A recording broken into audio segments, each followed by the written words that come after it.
This is Hangin' with the Talkin' Cowboys break. Snap to Prescott. They block it up beautifully. Fade, right side of the end zone. Jason Witten over the shoulder. That's a goat catch. I think that was a one-hander, Brad. Touchdown, Jason Witten, the GOAT. Wow.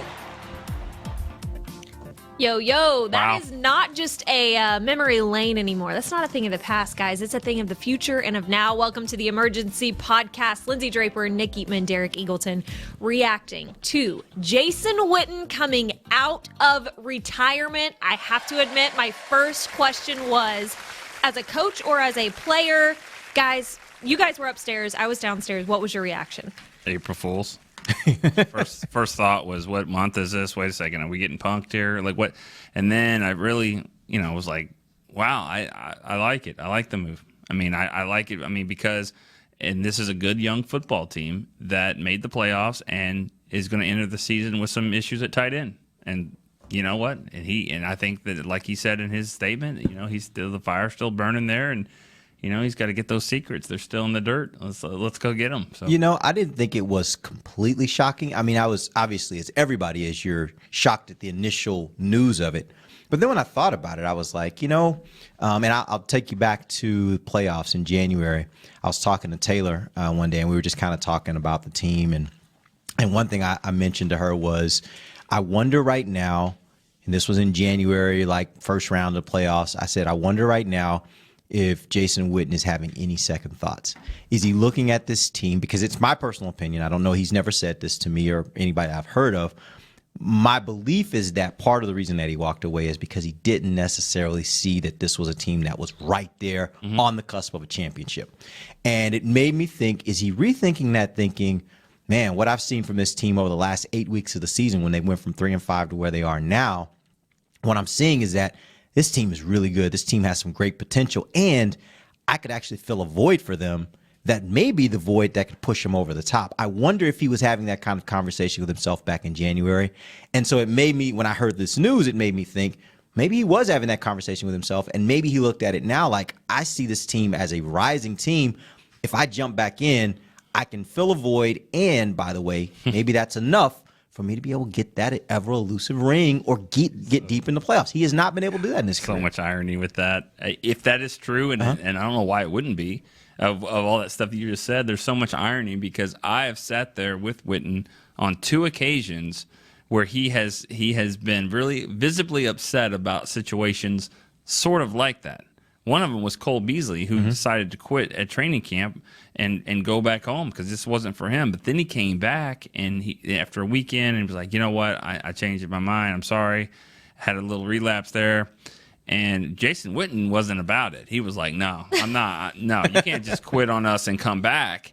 And so he had to apologize to Witten. And there was a tight end way back in the day, Scott Sicko, same thing, didn't think he wanted to play. Then he kind of did, and Witten was like, if you don't think you want to play, then you're out. And so it's kind of weird that it comes back around like that. If that's what happened. There's more to it. I mean, there's obviously more to it there. I mean, a lot of people have already asked me. I mean, it hasn't gone around too quickly, and they're like, was he going to get fired by ESPN? Did he get? And I don't think that's the case because I don't think you decide to go play football for your 16th year if you needed a job. He didn't need, he still had a job. It's not like he took that. I just think that he still wanted to play. I think it's more what you were saying about still wanting to play football. Hopefully, we are going to hear from our friends up at the Combine. Yeah. Brian Broadus, Rob Phillips, David Hellman. They're scrambling now. They're like they are on the hunt right now, looking to see if there is a Jones or a Garrett there. But we want to hear from you guys Any too. Garrett, we'll take either Any one. Garrett. 888-855-2297 is the number, but the phone lines will always be freed up for our pals on DallasCowboys.com. Realistic expectations, guys. I want to just get right into it and not even beat around the bush because I've seen a lot of tweets come out and say, well, tight ends no longer a priority in the draft. And I personally, disagree with that because I think sitting a year off, 37 years old, you got to be realistic with yourself about his contributions. He is one of the greatest Cowboys of all time, but we got to be real here. I agree with you. I just don't think you have to go get a tight end. If it happens and you're in the third, fourth round, and this guy's rated high, then yeah, you look at Witten and his age and all that. But you do think that Schultz and Jarwin, two young players that that their time is coming as well. Now we've seen in the past what young tight ends behind Witten don't always work. I think maybe things are going to change some there. And another thing.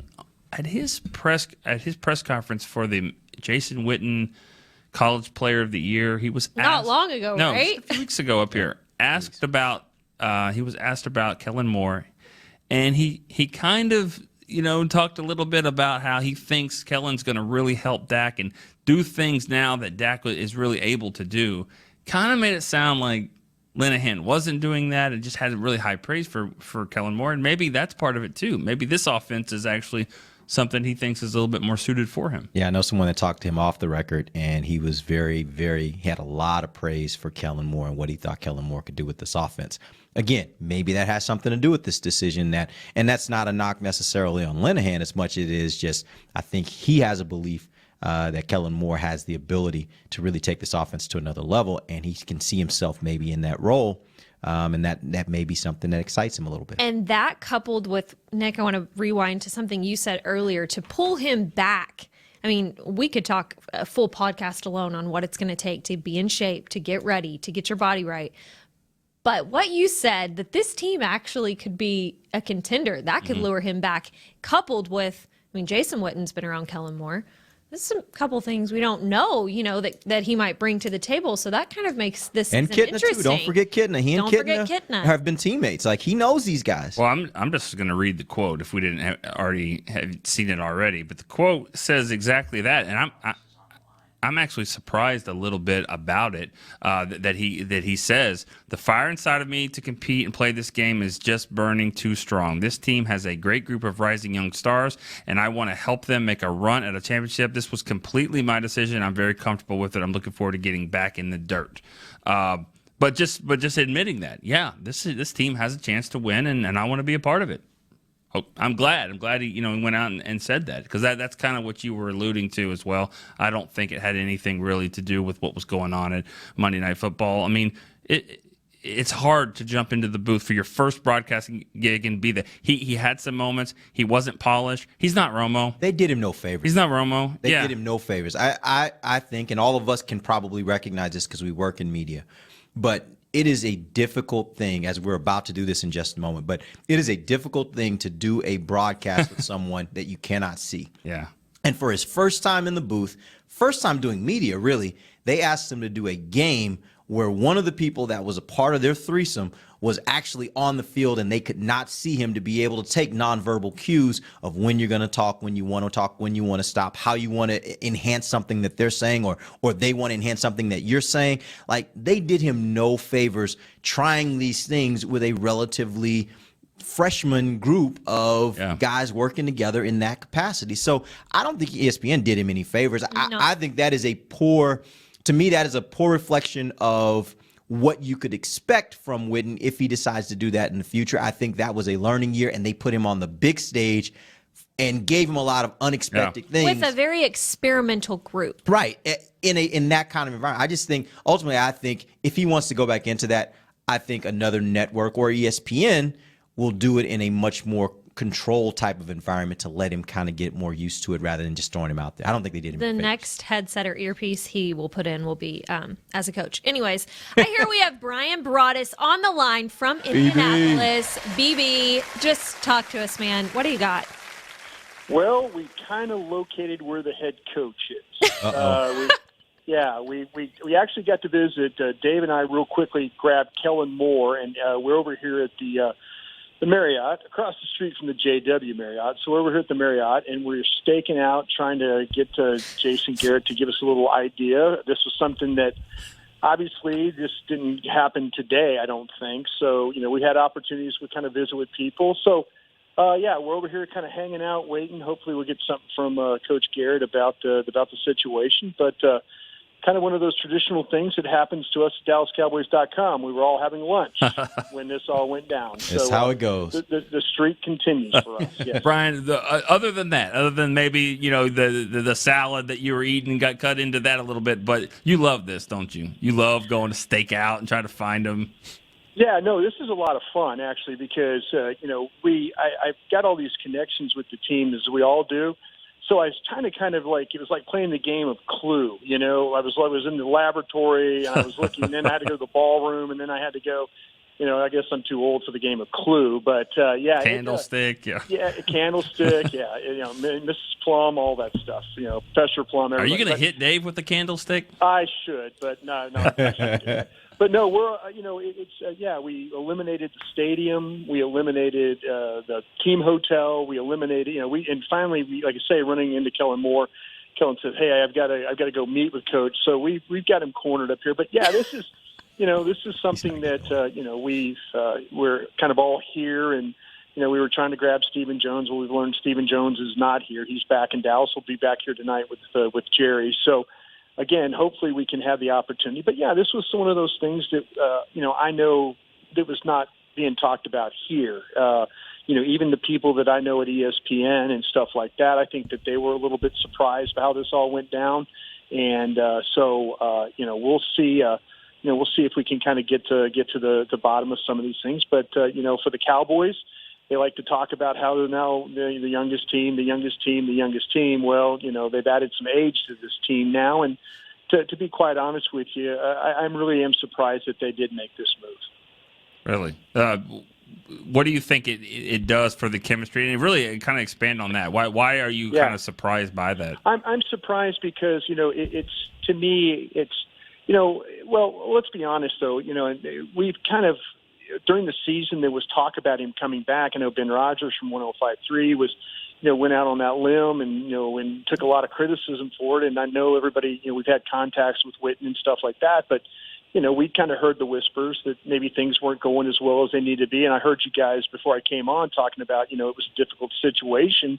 And, I totally agree on that, and Witten is, one of these guys. I felt like, though, when he hung it up, he was going to hang it up. I didn't feel like that there was going to be any, going back, and usually players know when they need to move on. And, it's very surprising that, that he, took the year off and then now is coming back. And so, I think when you look at this draft, I feel like that, on the draft show last night, we were talking about, okay, how do you find a way to trade back into the first round and grab one of these first-round tight ends? Would you consider trading for one of these first-round tight ends?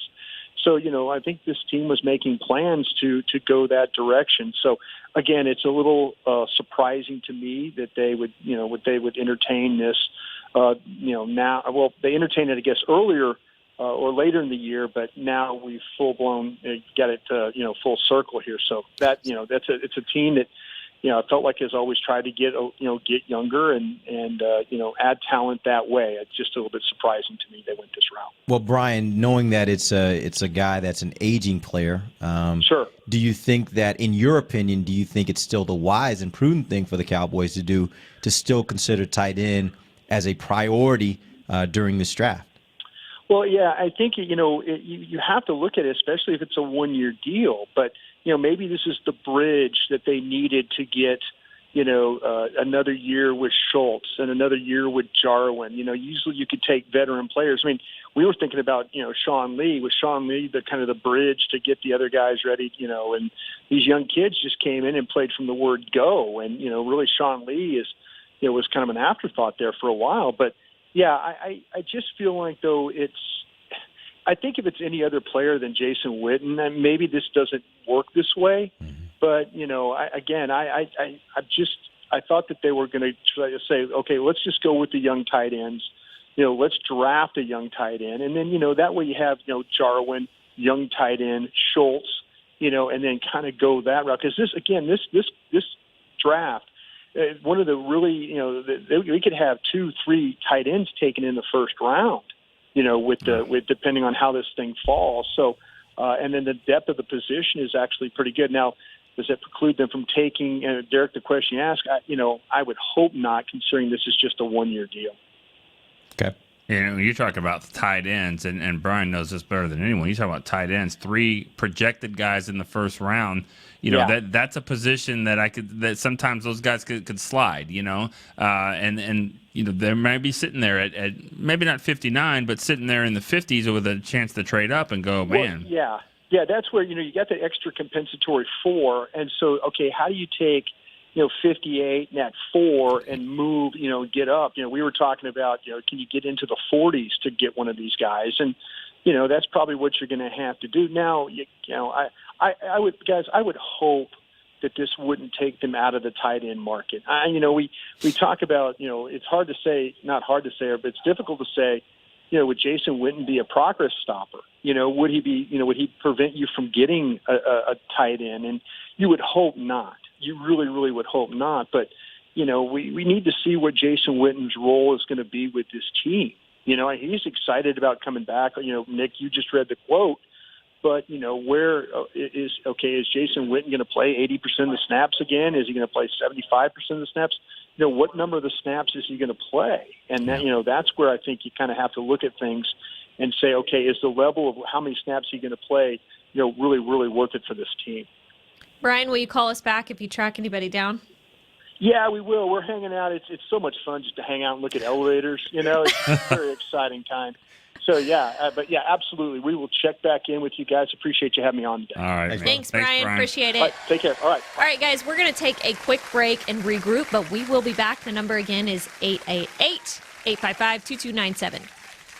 Essilor has been helping Cowboys fans see better since 1972 so they don't miss a moment on the field. Get glasses with Essilor's best vision, clarity, and protection with the Essilor Ultimate Lens Package. 3 innovative technologies in 1 lens. For a limited time, you can double your lenses for free when you purchase the Essilor Ultimate Lens Package and get a second pair of frames. Find a participating eye care professional and details by visiting EssilorUSA.com. That's EssilorUSA.com. Terms and conditions apply. Do you want the most interesting, up-to-the-minute Dallas Cowboys news straight from the Star in Frisco? How about exclusive and on command? That's right, news and nuggets you can't find anywhere else. With our exclusive Cowboys content on Alexa, you can have all the answers, secrets, stories, and more. What's Stephen Jones thinking during a game? What's Joe Looney's favorite pregame meal? We take your questions to Cowboys players and coaches, and you can hear the answers directly back to you. Just say, Alexa, open Dallas Cowboys. If you're like me and you love... if you have a thing, then cutting the cord is scary. But then I found out I could switch to DirecTV Now and still get the live sports I love. No satellite needed, no bulky hardware, no annual contract, just...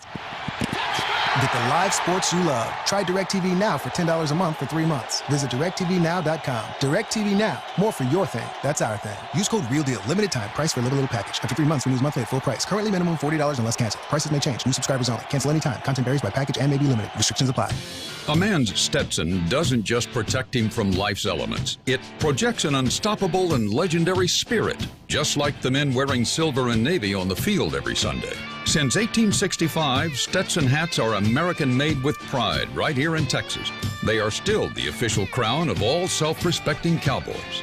And Stetson is proud to be on the field with America's team.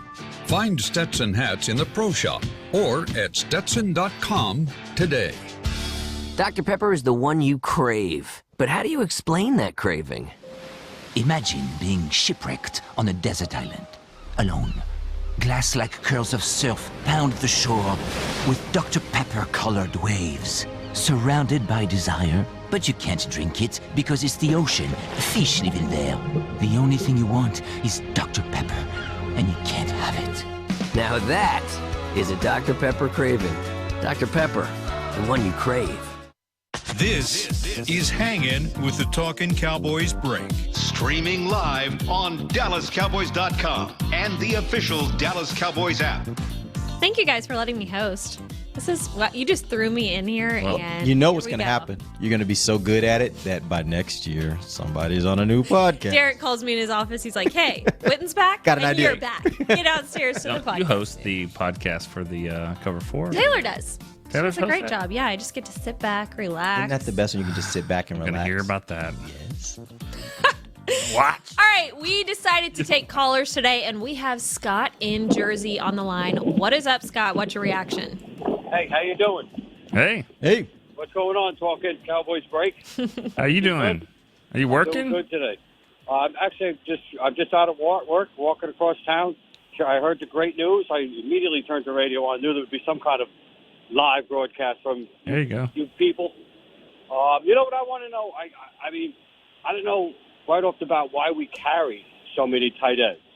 So Jason Witten, which is great news, comes back, and he is a full-time starter. I think we've opened up a couple of spots on the roster.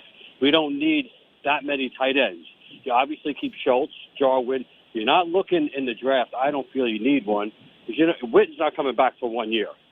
I think Witten's back for 3 years, 2 solid years out of it. Wow. So that opens up spots on the roster. Do you agree? Have you talked to Witten's body about it?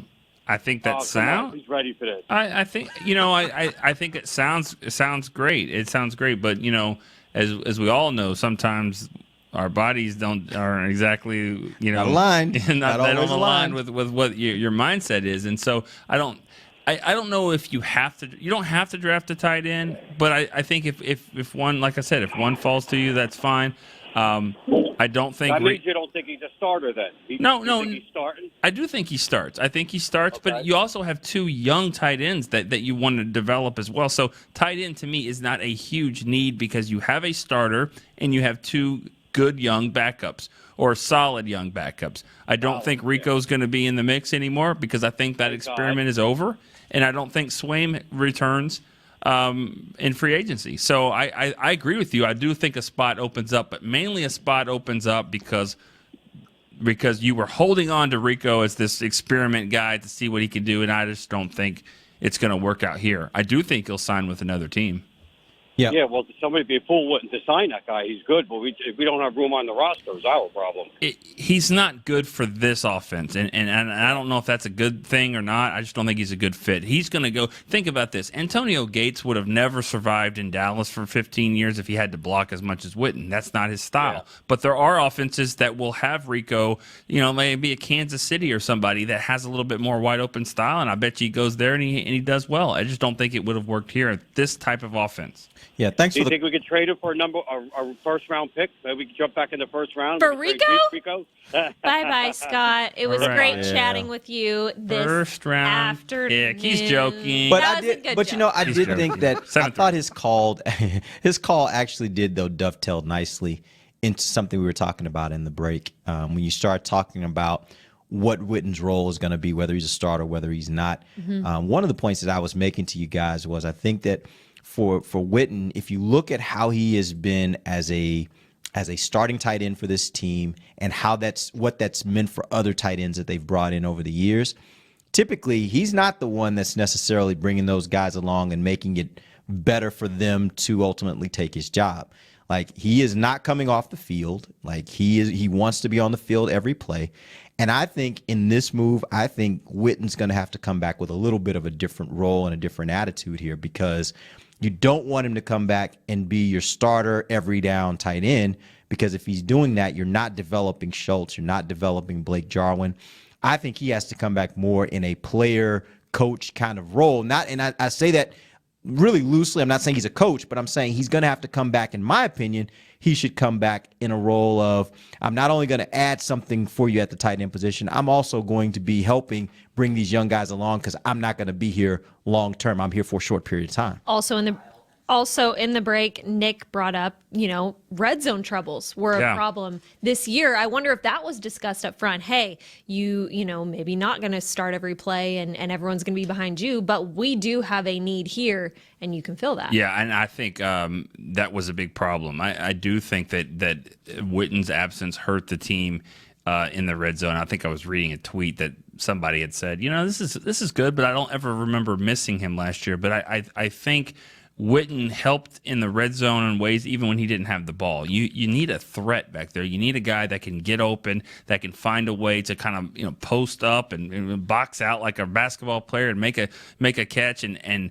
I think just the threat of him will open up some things, or at least it did, when he was here. He's going to have to prove that he is still a threat, but I think he'll do that. And so I think his presence alone can help this team in the red zone. And if Frederick comes back to be the Frederick that you hope that he can be, then that certainly will be a help in the red zone as well. All right, guys, we have another caller on the line. Kyle from Philly, I believe. Am I right, Kyle? Yes, indeed. How's it going? Great. What are your thoughts? Well, I'm excited to have Witten with the mittens back. I think he'll definitely play a good role, for that, like how Broadus was saying, that that good bridge, for these young tight ends. I still would love to get a free agent tight end, somebody a little younger. If not, if we don't draft one. But I definitely think our premium pick should be headed towards the D line and defensive end. Yeah. I am pretty excited. It'll definitely help us on those third down situations and stuff like that. But I would love to get a younger athletic tight end, just because it seems like he slowed down a little bit. His final year, even though he was still productive. But just to have that young athletic tight end, that's pretty good to have. I mean, I know we have, we got Jarwin and, those guys, but yeah, just somebody, just maybe a younger veteran is what, I really, the way I think we should go. But, I am excited. Awesome. Thanks, Kyle. I want to ask you guys something. Gosh, my mind is all over the place. I'm getting text from Dave Hellman. Dave, call us when you have something, please. I know you're up there scouting around. Otherwise, stop bothering us. Stop distracting, David. Okay, my question. Just reflecting and reading some of these tweets, not only about Jason Witten, but about Randy Gregory. When it comes to the draft, in my opinion, I don't think a roster move should change a draft need. All of a sudden, oh, Randy's suspended, we should be looking at this. Oh, Jason Witten's back, so we don't need to worry about this. I mean, your draft, this is a long time. This isn't a 1-year filler type of discussion. So really, how much is it going to change? Well, I think that there's different ways to look at it. I think it kind of does change a little bit. It just changes your sense of urgency a little bit. It doesn't necessarily change the need, because if you've got a guy that can screams off the edge and he can get to the quarterback, he's needed. It doesn't matter if you're sitting there with Von Miller and D-Law. I think you would still take him, but and those guys typically aren't there at number 58. But you never know. I just think that it's the combination of Randy, you don't know what's happening with him. The combination of Taco hasn't done anything. And Dorrance Armstrong, he's okay for the first year. So, yeah, who's going to play there? And I think that need, it changes a lot, because he was a young player. Gregory's a young pass-rushing defensive end who was second on the team in sacks and pressures last year. Now he's not here. But if the Cowboys were like, we don't ever have any issues with Gregory, he has totally turned the corner, he is fine. If they ever had that in their minds, then they all needed to be, let go. Right, that's my point. They better not have ever done that. I honestly don't think, personally, I don't think that anything about that announcement should have changed plans for the Cowboys. Because if the Cowboys had gotten into a false sense of security, because again, this is not about, as we've heard before, this is not just about, hey, this dude can't stop smoking weed. Like, there are other issues at play here. And this, as the Cowboys have described it, this is a long-term, probably a lifelong battle for him. Not the battle of weed, but the battle of his overall mental health, right? And so if you don't allow for the fact that he's going to have moments where maybe things aren't what they should be. Like, he's going to have moments where maybe he relapses. He's going to have moments where maybe he doesn't do something that he should be doing, right? Because this is a lifelong thing for him. Then the Cowboys aren't really living by what they're saying even publicly, right? So I don't think anything about that announcement necessarily says to me that the Cowboys should change their plans. If they were going to look for a defensive end, then they should continue to look for a defensive end. If they felt like, we love what we saw from Dorrance Armstrong, and we love what we saw from Taco, and we think Randy's going to be a part of that, then I think they continue with that same plan. And maybe if they feel like they're going to get to a point where they're going to need a body, then they bring in another body. But I think that this doesn't change a lot. At least in my mind, it doesn't change a lot about what I was thinking about the defensive end position. One more caller, guys. Mike in Canada is on the line. Mike, what are your thoughts today? Oh, man, I'm so happy. Nice to talk to you, Lindsay. You do a great job on Cover 4. Thank you. I love how you said Cover 4. The season this year, but I think we made a step. And I think Witten is – I'm just so glad to have him back. I think he's really, really going to help us in the red zone. Nobody gets open in the red zone, in the end zone, better than he does. Yeah, I agree with you there, and I just think we're gonna have to see what he does as far as his development with the younger guys, and he wasn't really coming off the field before. I just think he's gonna have a different mindset. I just believe it. You know how it is when you're supposed to run the meeting, but then you come in 15 minutes late. It's just a different mindset. You have to be different. I just don't think you come in and that's a good point, and do everything the way you were supposed to. I mean, you left. I love Witten, but he left. He wanted to do something else. As it turns out, he wasn't ready to leave. But when you come back, it's different. And that also goes to the leadership part of this. I loved the way that Zeke and Dak stepped up in that leadership vacuum last year and became the leaders of this offense. I think Witten needs to come in, and he's got to defer to those guys a little bit, which is different because when he was here before, they deferred to him. Mm-hmm. I think he needs to defer to them a little bit because they are now the leaders, and they are the unquestioned leaders of that offense and this team. And hey, Mike, still there. Yeah, sorry, no, I was just listening to your commentary there. But, Nick, I agree with you coming back. A great book, by the way, the Friday, Saturday, and Sunday. I read it. Thank you. I appreciate that. Thank you.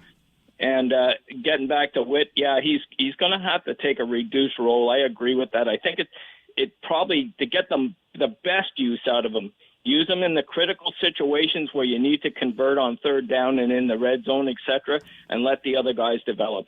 Thanks so much, Mike. You know who else really stepped up in a leadership role last year, and this could have been because of Frederick as well, but I thought Zach Martin was a completely different guy, especially in the locker room, much more vocal, wasn't leaning on Zach to talk, probably helped.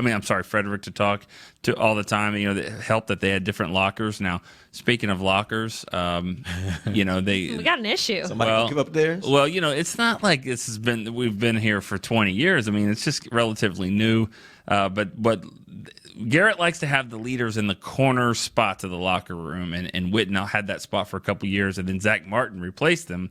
But I think this is the least of their issues of figuring out, what. And somebody else was throwing around on Twitter that he's going to wear a different number. He's wearing 82. 82. That's the number he's going to wear. I'm just saying, I'm sorry that I even have to say that. Yeah. Because Michael Jordan wore 45. No, he's 82. He's going to be 82. He's going to be 82. He's going to be 82. It's open. Yeah. All right, guys, we thank you for tuning in. What is the upcoming? Go ahead. Go, Derek. No, I was just going to say real quick, in case people haven't been following Twitter, it's on fire right now. Oh, yeah. Really interesting stuff from DeMarcus Ware, Martellus Bennett as well. Yes. Their tweets kind of What did intimating. DeMarcus say? DeMarcus, I haven't seen. It's actually a video, so I haven't seen it all. But people are responding like, come on back. My assumption is he's like, hey, maybe should we kind of make this a defensive end thing too? That's what Martellus said. Right, Martellus definitely said. Like, let's get the whole gang back let's bring the gang back together. But it's fun. It's part of Twitter. That's what I love about these kind of moments because everybody gets to chime in. You know what that leads to? Because I've seen this about 100 times already. No, we already got a quarterback. I've already seen We're good. We got I know. We got a quarterback. Okay. We got a quarterback. Okay. Yes, I agree. Don't argue with me. I'm just saying. We've been arguing about this. We got a defensive end now. too. DeMarcus Lawrence, and but you can use two. I was about to say we just finished having a conversation about another one that might not be around for the big game. That's a great ender for me today. Draft show's going on all week long. What about you guys? When is the next podcast? Oh, we're back next week. Yeah.